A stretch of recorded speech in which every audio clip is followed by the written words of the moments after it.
ప్రాణాలకు తెగించి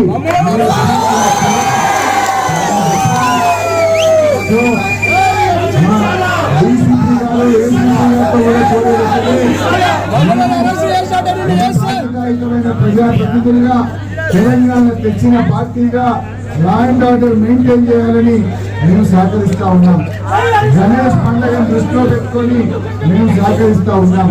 ఖమ్మంలో మన ఎమ్మెల్యేలు తగిన దాడి మీద కూడా తప్పకుండా తగిన చర్యలు తీసుకుంటామని కూడా చెప్పారు. నమ్మకం కొద్ది, పోలీసుల మీద విశ్వాసం కొద్ది, బాధ్యత కొద్ది మేము సహకరిస్తా ఉన్నాం. దయచేసి మాట మీద నిలబడాలని చెప్పి పోలీసులను కూడా కోరుతా ఉన్నాం. అధికారం ఎవరికి శాశ్వతం కాదు.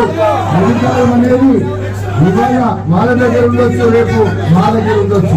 కానీ లా అండ్ ఆర్డర్ మెయింటైన్ చేయండి, న్యాయాన్ని పాటించండి, ఏకపక్షంగా ఉండొద్దని కూడా పోలీసు అధికారులందరినీ కూడా కోరుతూ, దయచేసి మళ్ళీ మేము పోయిన తర్వాత మా కార్యకర్తలు ఎవరిని ఇబ్బంది పెట్టినా తిరిగి మళ్ళీ మేము రావాలి.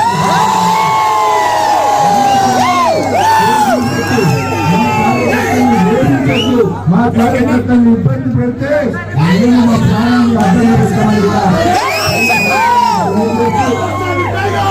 కార్యకర్తలు కూడా మీరందరూ ఇబ్బందుల్లో ఉన్నారు. ఎందుకంటే మన లక్ష్యం రైతులకు రుణమాఫీ కావాలి, మన లక్ష్యం పేదలకు పెన్షన్ రావాలి, మన లక్ష్యం మహిళలకు రావాలి, రైతు బంధు డబ్బులు రావాలి.